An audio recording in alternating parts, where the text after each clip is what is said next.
কিন্তু প্রশ্ন উঠেছে, শুধু হাসির কারণেই কি একজন মানুষকে এভাবে মেরে ফেলা যায়, নাকি অন্য কোনো রহস্য আছে এই হত্যার নেপথ্যে? তাছাড়া এই দুই নারী শিক্ষার্থী বা কারা? এদিকে পারভেজকে হত্যার ঘটনায় বৈষম্য বিরোধী ছাত্র আন্দোলনের বনানী থানার যুগ্ম মহাসচিব সদস্য সচিব হৃদয় মিয়াজিকে গ্রেপ্তারের কথা জানিয়েছে পুলিশ। পারভেজ হত্যা নিয়ে বিভিন্ন প্রশ্নের উত্তর খুঁজেছেন সহকর্মী আশিক মাহমুদ, ছবি তুলেছেন নির্মল চন্দ্র। প্রাইম এশিয়া বিশ্ববিদ্যালয়ের শিক্ষার্থী জাহিদুল ইসলাম পারভেজ হত্যাকাণ্ডের সূত্রপাত এখান থেকেই। 19 এপ্রিল বিকেলে পরীক্ষা শেষে বনানীর একটি দোকানে বন্ধুদের সাথে আড্ডা দিচ্ছিলেন পারভেজ। হঠাৎই পাশের আরেকটি দোকানে দুই নারী শিক্ষার্থীকে দেখে হাসি ঠাট্টা করেন পারভেজ, এমন অভিযোগ ওই দুই নারীর। ডেকে আনা হয় তাদের বয়ফ্রেন্ডদের। এই ঘটনার জেরে ক্যাম্পাসের জুনিয়রদের সাথে কথা কাটাকাটি, এক পর্যায়ে উপর্যুপরি ছুরিকাঘাত করা হয় পারভেজকে। সেদিন ঠিক কী ঘটেছিল পারভেজের সাথে? সত্যিই কি তিনি ইফটিজিং করেছিলেন?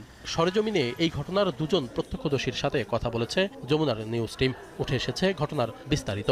এখানে যদি অন্য কেউ হতো তাহলে আমরা বিশ্বাস করতাম না ইফটিজিং করতে পারে, বাট পারভেজ ভাইয়ের ক্ষেত্রে এই কথাটা মানানসই না। তারপর দেখলাম যে ওই তিনটা ছেলে একদম ফ্রেশার ভার্সিটির, ওরা 1 সপ্তাহ হয়েছে অ্যাডমিশন নিছে, তো ওরা তকরাতকরি করতেছে, ওরা এইভাবে থ্রেডও করতেছে যে একটা ফোন দিলে সব দেখবো যে আইসা তুলে নিয়ে যাবো, চিনো আমাদেরকে, এটা সেটা। এই ছেলেটার সাথে আগে কোনো শত্রুতা আসলে হওয়ারই কথা না। তারা তিনজনে কিন্তু ওই দাপটটা দেখাইছে, তারা এখানের স্থানীয়, হ্যাঁ এখানের স্থানীয়, সেজন্য তারা এই যে বনানী করাইল বস্তি বা মহাখালীর ওখানে কিশোর গ্যাংদের নিয়ে তারা এই ঘটনাটা ঘটাইছে। শিক্ষার্থীরা জানায় পারভেজকে ছুরিকাঘাত করার আগে ভুল বুঝাবুঝির বিষয়টি মীমাংসা করে দিয়েছিল প্রাইম এশিয়া বিশ্ববিদ্যালয়ের প্রক্টোরিয়াল বডি।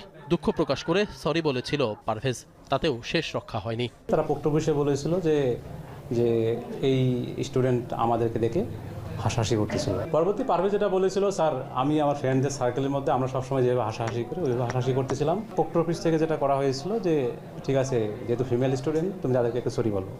সে সিনিয়র স্টুডেন্ট, আর 3 জন স্টুডেন্ট যারা ছিল আমাদের প্রাইম এশিয়া, তারা ছিল জুনিয়র স্টুডেন্ট। তাদের সামনেই তাদেরকে সরি বলছে সে। বিষয়টা এখানে মীমাংসা হয়ে গিয়েছে, আসলে সেটেল হয়ে গিয়েছিল। তো অনুসন্ধানকালে জানা গেছে ওই দুই নারী শিক্ষার্থী বনানীর ইউনিভার্সিটি অব স্কলার্সের শিক্ষার্থী।